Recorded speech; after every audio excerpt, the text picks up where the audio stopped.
লিটন দাঁড়া দাঁড়া, আমার একটু আগে দে। নামাজ পড়ে আমার কাপড় চোপড় সব গোছানো লাগবে, বাড়ি যাব। হুজুর আমার ঈদের ছুটি দেছে, একটু তাড়াতাড়ি চাপ। হুজুর ছুটি দেছে? হ। এখন তাহলে কনে যাবি? বাড়ি? হ্যাঁ বাড়ি যাব। তোর বাড়িটা যেন কনে পড়েছে? খুলনা সোনাডাঙ্গা। ও, একটু চাপ ভাই তাড়াতাড়ি। এই দিন নতুন পাঞ্জাবি কিনে দিছে তোর বাড়িতে? মামা দেছে একটা, আর আব্বা দুইটা দিছে। তোর আব্বা দুইটো দিছে? হ্যাঁ আব্বা এবছর দুইটা দিছে। তাহলে 3 সেট হইলো তোর মোট পাঞ্জাবি? হয় 3 সেট। একটু তাড়াতাড়ি চাপ না ভাই।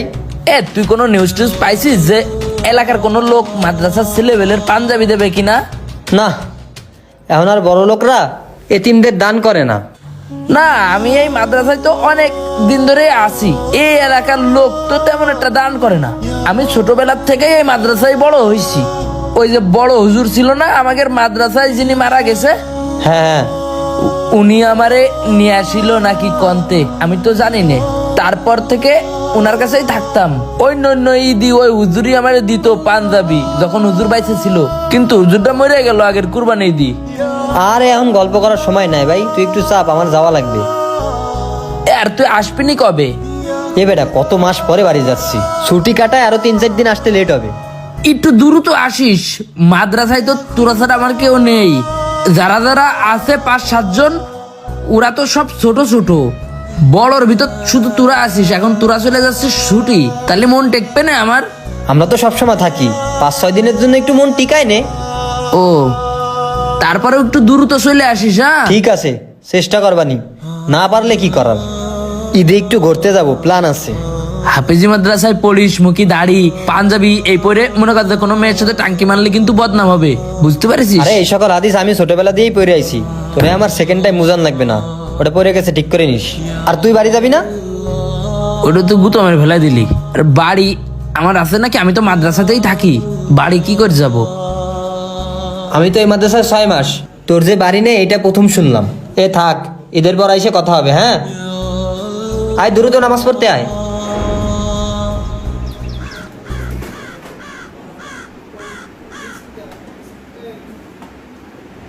বাড়িতে গেলে তোর তো আবার শয়তানে বেশি ধরে, ছুটি পাইলেই আসতে মন চায় না। এভাবে চলতে থাকলে আলেম হবি কিভাবে? বড় আলেম হওয়ার জন্য কষ্ট তো করতে হবে, ঠিক আছে? ভালোভাবে পড়াশোনা না করলে কি ইফতা পড়তে পারতাম? তাই বলি, বড় আলেম হতে হলে অবশ্যই মেহনত করতে হবে। আর সবাই ছুটিতে গেলে ছুটি শেষ হওয়ার সাথে সাথেই চলে আসবা। হুজুর, তাহলে আমার ছেলেটা নিয়ে যাচ্ছি। ঠিক আছে, ইনশাল্লাহ 5 ওয়াক্ত নামাজ মসজিদে জামাতের সাথে আদায় করবা, আর মায়ের সঙ্গে বাবার সঙ্গে সদাচরণ করবা এবং তাদের কাজে সহযোগিতা করবা। ঠিক আছে ইনশাল্লাহ?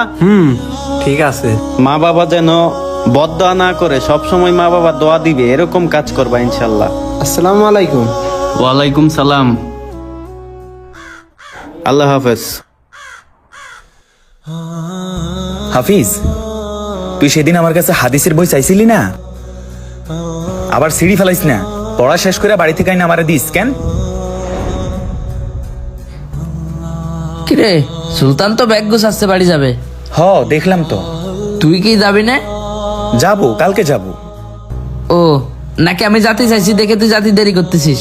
আরে না, তোর তো নিমুই। মজা হয় তোদের ওইদিকে ঈদি? কি কস, আমগো দিকে এত আনন্দ হয়? আমার সাথে গেলেই বুঝবি। আর সুলতান কি, হ্যাঁ আজকে চলে যাবে, এটা কোনো কথা? কইলাম কাল একসাথে যাব সবাই। আমার সাথে উজু করতে যায় দেখা হয়েছিল, বললাম কালকে যাস, কয় না আজকেই যাব। আরে ভালো কথা, আমি ঈদি যে তোগের এলাকায় যাব, যাওয়ার পরে কনে কনে ঘুরতে যাবিনি?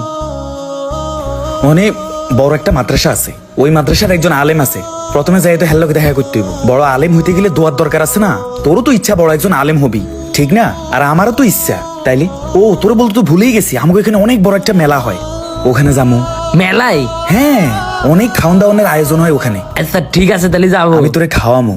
শোন, বড় হুজুর মরে যাওয়ার পরে কোনো ঈদই মাদ্রাসা থেকে বেরোতে পারি না, এই প্রথম তুই আমার নিয়ে যাবি। আমার ভাবলি খুব আনন্দ লাগতেছে। আজকে চল বাড়ি, হুজুর বললি তো আমাকে ছুটি দেবে, সমস্যা নেই। আরে না, আজকে পাঞ্জাবি ধুয়ে দিছি, ডিসিশন নিছি কালকে যাবো। আচ্ছা ঠিক আছে। আর ওই পাঞ্জাবি টাঞ্জাবি রেডি রাখিস তুই। হ্যাঁ, আমার কাপড় চুপড় গুজাই রেখে দিচ্ছি। আচ্ছা থাক তুই, আমি আবার একটু ওই হেফজোখানা যাইতে, হুজুর ডাকছে। হুজুর আসি তাহলে, ভালো থাকবেন। ঠিক আছে বড় ভাই, বাসায় সব সময় বড়দেরকে সম্মান করব ইনশাল্লাহ, আর ছোটদেরকে স্নেহ করব ইনশাল্লাহ। ঈদে দাওয়াত থাকলো। ঠিক আছে। আসসালামু আলাইকুম। ওয়ালাইকুম আসসালাম ওয়া রাহমাতুল্লাহ।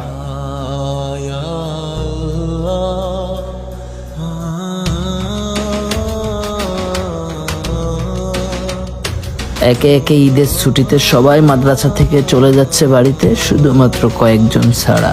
এমন কিছু লোক মাদ্রাসাতে থেকে গেছে যাদের যাওয়ার মতো কোনো জায়গা নেই, ঘর নাই, এমনকি মা বাবাও নাই।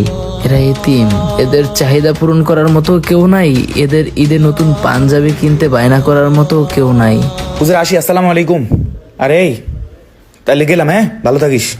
এ দাঁড়া রিপাত, আমি যাবো। হ্যাঁ, কিরে দৌড়াস কা? কোনে যাচ্ছিস? বাড়িতে। বাড়ি? রে দাঁড়া, আমি প্যাকেট নিয়ে আসি, আমি যাবো।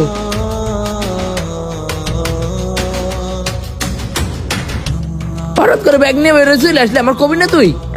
চল। এই দাঁড়া, কই যাবি? বাড়ি যাচ্ছিস না? তো আমি না বাড়ি যাবো, তুই যাবি কই? তোর বাড়ি, তোর সাথে যাওয়ার কথা ছিল না? ওরে কথা ছিল, এখন যাওয়া যাবে না, তুই মাদ্রাসাতেই থাক, ঈদের দিন যাইস প্রয়োজনে। তুই তো প্রথম রমজান থেকে আমারে বলতেছিলি তোর বাড়ি নিয়ে যাবি, আমিও তো আশায় রয়েছি তোর বাড়ি যাবো ঈদ করতে। এবার তোরা আশা দিছি ঠিক আছে, কিন্তু যাওয়া যাবে না, তুই মাদ্রাসাতেই থাক। মাদ্রাসায় তোরা কেউ নেই, আমার মন টেকবে না, আমার একটু নিয়ে চল, আমি ঈদের দিনই চলে আসবানে লাগে। আরে ভাই, ঈদের দিন কেন? তুই গেলে তো 3-4 দিন থাকবি, সমস্যা নাই। হঠাৎ করে আব্বা ফোন দিছিল, আব্বারে কইলাম আমার সাথে আমার একটা বন্ধু আমাদের বাড়িতে যাবে, কিন্তু আব্বা কইছিল বাড়িতে নাকি অনেক আত্মীয় স্বজন আসবে, তোর বন্ধুরে বলিস ঈদের দিন গিয়ে বেড়াই আসতে। তাহলে শুন, তুই ঈদের দিন যাইস। হ্যাঁ বন্ধু, হ্যাঁ বল। বলতেছি তুই ওই যে 1 মাস আগে একটা খয়েরি পাঞ্জাবি বানাইলি, পাঞ্জাবিটা আমার একটু দিয়ে যাবি, আমি পর বানাই দিতি। আমার তো এই দিতি এই একটা পাঞ্জাবি ছাড়া আর নেই। না না, ওটা দেওয়া যাবে না, ওটা আমি ঈদের 3য় দিন পরবো। তোর তো বাড়িতে নতুন পাঞ্জাবি দিচ্ছে। ওটা তো বাড়িতে দিছে, কিন্তু আমার নিজের একটা চয়েস আছে না, ওটা আমার খুব পছন্দের পাঞ্জাবি, ওটা দেওয়া যাবে না তোরে। বড় হুজুর মারা গেছে দেখে, নাহলে বড় হুজুর প্রতিবার আমার পাঞ্জাবি দিত। হুজুর কুরবানিতে মারা গেছে, তারপর থেকে আর কেউ নতুন পাঞ্জাবি দিইনি। ঠিক আছে তাহলে যা। আচ্ছা, তুই ঈদের দিন যাইস।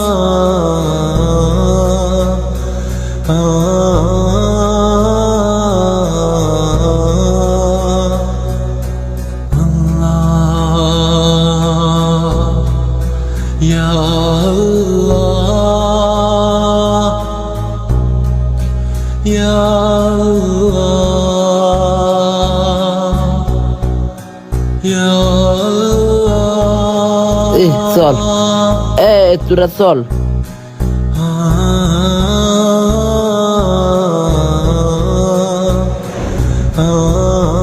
ভালো হয়েছে আমার বন্ধু নিয়ে আমারে, আমি চলে গেলি তো আবার তোরাই একা থাকতিস।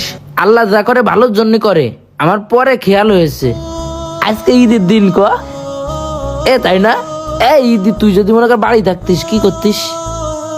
জানি ভাই, আমি তো বাড়ি যাইনি কোনোদিন, আমার তো বাড়ি নেই। ও তুই কি করতিস বাড়ি থাকলি এই ঈদের দিন? আমি তো জানি না, আমারও তো বাড়ি নেই। ও তোর তো বাড়ি নেই, কি কব। শোন, আমাদের এটাই বাড়ি। হ্যাঁ, এনে আমরা নামাজ পড়েছি, এই যে এখন ঈদ পালন করতেছি, এর আমি ঈদ পালন করবো। হ্যাঁ, আর একটু পরে ভাত খাতে যাবো। উজুরি তো পোল্ট্রির গোছ আমাদের জন্য কিনেছেই, বললো না একটু আগে যে পোল্ট্রির গোছ তো আছে তোদের জন্য, তোরা খাবি। আমরা মজা করে খাবো, নামাজ পড়বো, তারপর একটু ঘুরতে বেরোবো। ঠিক আছে? আমি যদি বড় এখান থেকে হাফেজ হয়ে বেরোতে পারি, আলেম হয়ে বেরোতে পারি, অনেক বড় বক্তা হবো, ওয়াজ মাহফিল করবো, হাজার হাজার লাখ লাখ মানুষ আমার কথা শুনবে, তখন তো তোরাও বড় বড় হয়ে যাবি। তোকে আমি বলবো না, তোকে সবার আমি আমার পাশে রাখবো। ঠিক আছে?